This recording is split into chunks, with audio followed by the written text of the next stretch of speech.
Welcome to POSTCAST. The Utah Jazz fall to James Harden's 38 points. Russell Westbrook adds 34. And the Rockets small ball wins again as they upend the Utah Jazz, who've lost their first two since the break. We'll be talking about it on POSTCAST. POSTCAST is brought to you by the store at 6200 South and 20th East, also located here at the Gateway, right across from the Children's Museum. Go and get all your needs downtown or a hot lunch during the day at the Gateway store or at 6200 South and 20th East. I'm David Locke along with Ron Boone. The Utah Jazz have dropped their first two. Tonight they lose 119 to 120 to 110. They were down 15 as we headed into the fourth quarter. So again, this game might not have been as close to the final score.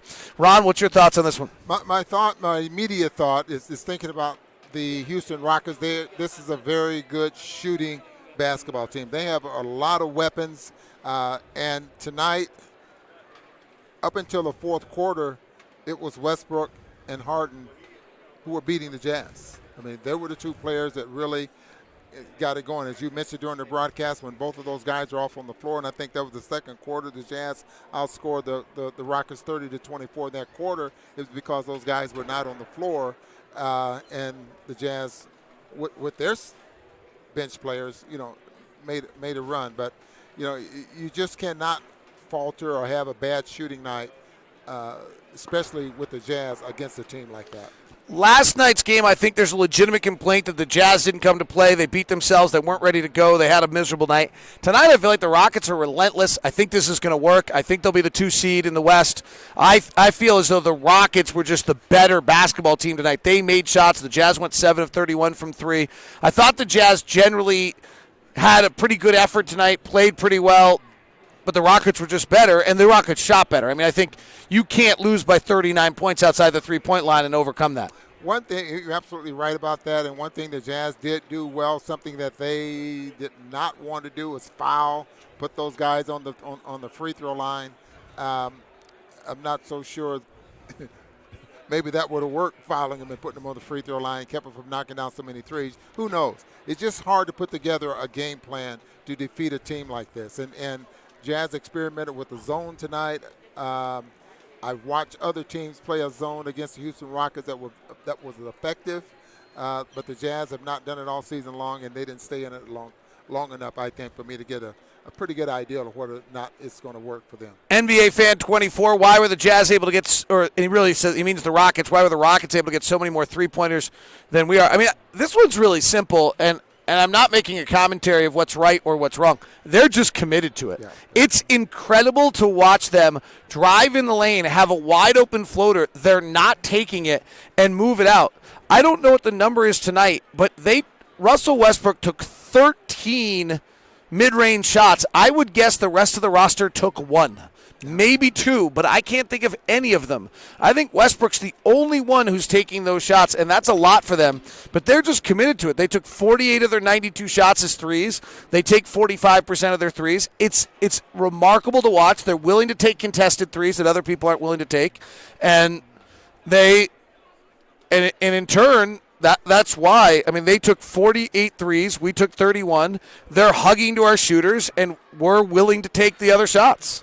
Let's just face it, David. They've changed the game, and they changed the game as far as the number of threes that are taken during the course of a ball game. That started a couple of years ago. Now they're changing the game now with starting 5 guys out there on the floor and just spreading it out and just making you change your lineup in order to try to beat them, make you try to come up with gimmick-type defense in order to slow them down. I remember a few years ago, and I think I pointed this out, that Mike D'Antoni said he doesn't worry about matching up to anyone in the NBA. You want to play us, you match up to us because we're going to play one way. And they do just that. I mean, they might tweak something every now and then or during the course of the ball game to put guys in key spots, but they play one way, and they say, beat us if you can. Brandon Whiteside says Quinn should not have put Joe in. He took out Royce, and no one could play defense on Harden. Too much Sleepy Joe. I mean, Joe's actually played James pretty well over the years with his length. Royce has done the best he can as well. I'm not sure. I also think you gotta dance with who brung you. Like, Joe's an integral part of this team and one of the 5 or 6 guys that are most important to this roster. So, those are the guys you got to dance with. And if they're not good enough, then you end up probably losing. Yeah, that's a problem that the coaches have, when to put guys back in the ball game, when not to. I mean, we can sit after the ball game and say, well, I wouldn't have done this and I wouldn't have done that. Yeah, right. You don't know as a coach. And then you run into situations where you got starters. You got guys that have gotten the job done for you. They might not be getting it done for the first 3 quarters, but that fourth quarter, they might turn it on. You just don't know. Coaching's not as easy as what everyone thinks. Joshua McGrath says the magnitude of tonight is the Jazz lost home court tonight unless Denver stumbles. Jazz are on the road probably in the first round. It'll be a long way before we know that. We've still got 26 to go, but losing the season series to the Rockets is significant. I think the Rockets will be the 2 or the 3 seed, so I don't expect us to be in a tiebreaker with the Rockets. But Denver, can we catch Denver? Can we catch the Clippers? Both of those lost their openers coming out of the break. And it will be, yes, try to get home court in the Western Conference can be tough, but we knew that when the season started, frankly. LeBron and Anthony Davis are real in L.A. Kawhi and Paul George are real in L.A. James and Russ are pretty fabulous here, and frankly, I think it's all James, and Russ is having a nice night tonight, but he's being carried. And, Nikola Jokic is great. So, yeah, this is a tough, brutal Western Conference, and there's a real chance we're starting the playoffs on the road. And we knew that, Dave, at the beginning of the season, that this was going to be a tough road for not only for the Jazz, for all the teams in the West. They're thinking the same about the Jazz. They're thinking, okay, the Jazz are a very good team there as well. They know how difficult it is to win here. The problem for the Jazz now in these first 2 losses, they're losing these ball games at home with a very good stretch of home games that would have been nice if the Jazz sort of came out and got off to a good start winning this ball game. Well, let me make a point to our chat room tonight. I'm reading through the chats, and I'm not going to keep taking all these questions because everything's about late in the game. Game was over by the fourth quarter started. Yeah. Like, you're down 15 in the NBA going the fourth quarter. It's cute to run it down to 7. It doesn't work. The Rockets are, in the last 2.5 years, 95-2 when they hold a 15-point lead in the fourth quarter. They're 127-3 in the last 3.5 years, and they're 226-4 since James Harden joined the franchise.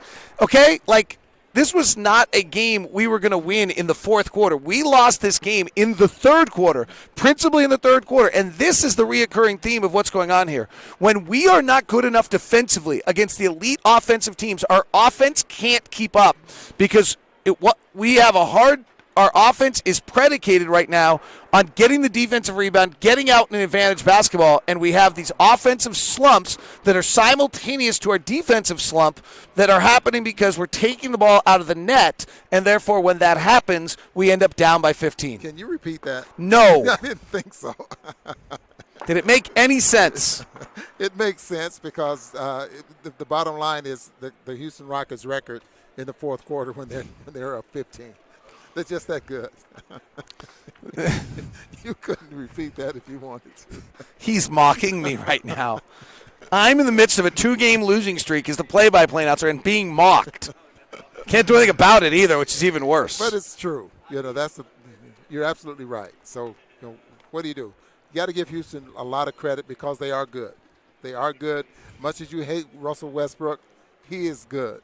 And much as you don't like the way James Harden plays, he's great. So it's. Let me say this about Russell Westbrook. He's inefficient. His team doesn't play very well when he's on the floor with him.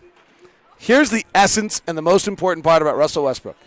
He has never had a teammate that doesn't play hard. No. Because he dictates that everyone plays at full steam all the time with his relentless energy and effort. No. And that carries him to wins. No. All right, that wraps us up. Ron.